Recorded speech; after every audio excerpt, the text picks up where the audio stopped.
Dhakuria rail বস্তিতে উচ্ছেদের notice, দিশেহারা শতাধিক পরিবার। ঢাকুরিয়া রেল লাইনের পাশের বস্তিবাসীদের 10 দিনের মধ্যেই এলাকা খালি করার নোটিশ দিয়েছে রেল কর্তৃপক্ষ। এই নোটিশকে কেন্দ্র করে চরম উদ্বেগ ও অনিশ্চয়তার মধ্যে দিন কাটাচ্ছেন বহু পরিবার। দীর্ঘ 40 থেকে 65 বছর ধরে এই এলাকায় বসবাসকারী বাসিন্দাদের সামনে এখন বড় প্রশ্ন, উচ্ছেদের পর তারা কোথায় যাবেন। স্থানীয় সূত্রে জানা গেছে, বহু বছর ধরে রেল লাইনের ধারে ছোট ছোট ঘর তৈরি করে বসবাস করছেন শতাধিক পরিবার। কোনো পরিবারে 5 জন, কোনো পরিবারে 8 জন বা তারও বেশি রয়েছেন। এখানকার বহু ছেলে মেয়ে স্থানীয় স্কুল কলেজে পড়াশোনা করে, আবার বহু মহিলা কলকাতার বিভিন্ন বাড়িতে পরিচারিকার কাজ করে সংসার চালান। রেলের নোটিশ পাওয়ার পর থেকে আতঙ্কে দিন কাটছে বাসিন্দাদের। তাঁদের দাবি, মাত্র 10 দিনের মধ্যে নতুন আশ্রমের ব্যবস্থা করা কার্যত অসম্ভব। দীর্ঘ কয়েক দশকের সম্পর্ক, স্মৃতি, জীবনের ভিত্তি গড়ে উঠেছে এই বস্তিকে কেন্দ্র করে।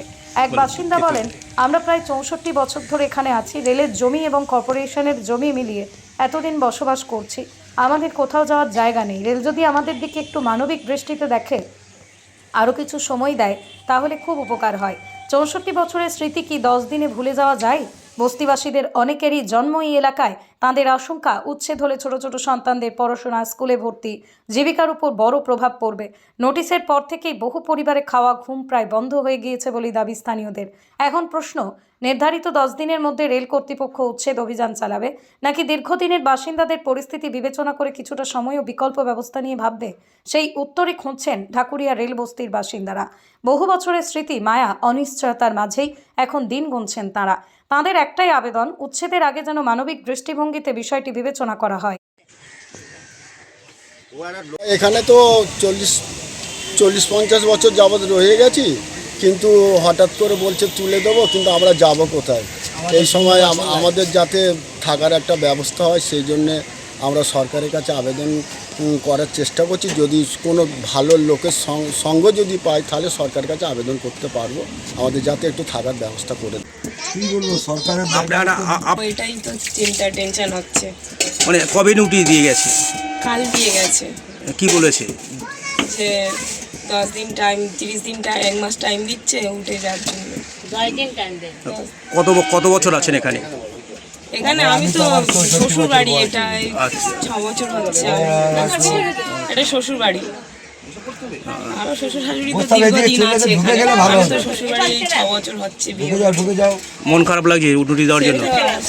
খারাপ লাগছে যে কোথায় যাবো, থাকবো। কি চাইছেন আপনারা? আমরা চাচ্ছি চাই তো একটু ভালো জায়গায় থাকতে আমাদের কি ভালো লাগছে। রেল লাইনে থাকি, কখন গাড়ি ঘোড়া এসে যায়, কোনো ড্রেস নেই। কখন মানুষ কত কটা পড়ে গেল, কাটা পড়ে গেল, কত মানুষ ক্ষতি হলো। এখন কি চিন্তিত আপনারা? কোথায় যাবেন? কোথায় যাব, কি করবো? ওই বাল বাচ্চা নিয়ে কোথায় দাঁড়াবো? জমি থাকলে কেউ না, থাকতে মাত্র কষ্ট করে। কতজন ফ্যামিলি আপনাদের মেম্বার? আমরা ফ্যামিলি বলতে গেলে 8 জন, না 8 জন ফ্যামিলি ঘরে থাকি। এখানেই থাকে? এখানেই সব থাকি। কত বছর আছেন? ওই যে বললো কত বললো, 62 বছর। তার আগের থেকে আছে। বাবা মারা তো আগে থেকে সেই 52-54 সালের থেকে সব এখানে। শাশুড়ি, মা, বাবারা সব এখানে।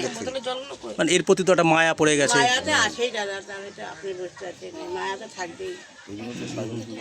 মায়াতে আসেই। কি করবো, কোথায় যাব? কাল থেকে আমাদের চোখে ঘুম চলে গেল, খাওয়া দাওয়া নেই।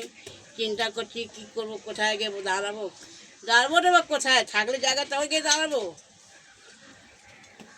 থাকার জায়গা তাহলে তো সে জায়গাকে দাঁড়াবো, সেই জায়গাটা তো নেই আমাদের, কোথায় গিয়ে দাঁড়াবো? কি চাইছেন এখন আপনারা? চাচ্ছি আমাদের কিছু যদি ব্যবস্থা করে দেয় ভালো হয়। আর কি চাইবো? থাকার জায়গা করতে পারবো না, এমনি কোথায় যাবো? এই বাল বাচ্চা নিয়ে কোথায় দাঁড়াবো? জোর করতে পারবো না। আপনার নাম? এটাই চাই, আর কিছু না। আপনার নাম? আমার নাম গীতা সর্দার। আমরা এখানে থেকে থাকি। আজকে 64 বছর বয়স হয়ে গেল। এখানেই? এখানেই। তার আগে আমার বাবা মা ছিল, আমার দাদুরা ছিল, তারাও তো ছিল এই বাড়ি ঘর ধরেতে। তখন তো আমরা হাইডেন, এটা তো কর্পোরেশনের জায়গা কিছুটা। আচ্ছা। কিছুটা রেলের জায়গা, এই যে এখান থেকে বর্ডার আছে রেলের, আর বাদবাকি তো কর্পোরেশনের হাইডেন ডেন ছিল। ডেনের ওপরে আমরা ঘর বেঁধে আছি, ব্যবহার করি আমরা রেলের মধ্যে। এখন আপাতত কি চাইছেন আপনারা? আমরা চাই যাতে শান্তিপূর্ণ মানুষের যেমন দুঃখ নিবারণ করবে বলেছিল, সবকা বিকাশ সবকা নিকাশ, দম থাকতে কম করবে না কেউ। কিছু, তো আমাদের দম ফেলতে দেওয়ার সময় দিই, তাই না? আপনারা কি আবেদন করবেন পুনর্বাসনের জন্য? হ্যাঁ, পুনর্বাসন যদি কিছু পাওয়া যায় দয়ার মতন, আমরা গরিব মানুষ সেটাই তো আশা করি, সেটা সকলেই আশা করবো। 10 দিন টাইম দিয়েছে না কদিন টাইম দিয়েছে? 10 দিন টাইম দিয়েছিল, এই 10 দিনের মধ্যে বা এই মানুষগুলো কোথায় বা 9-6 করবে, কি হবে?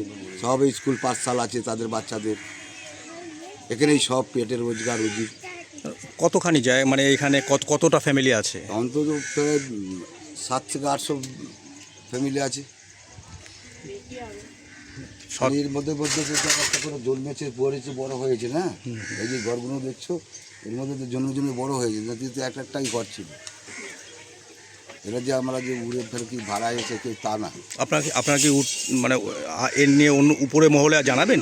উপরে মানে তো আমরা একবার গেছিলাম, ওই যে শিয়ালদার যে এতে ডিআরএম অফিস? ডিআরএম অফিসে আমরা একবার কি ছিল, আমাদের সব কিছু পরিচয়পত্র নিয়েছিল, সেটাই তো উপলক্ষ করে তোমাদের নোটিশ জানিয়েছি করে চলে গেল, আর আমাদের কিছু বললো না। আমরা তাহলে মনে করলাম কিছু শান্তি ফিরল, শান্তি কোথায় ফিরল? এই তো অশান্তির দিকে যাচ্ছে।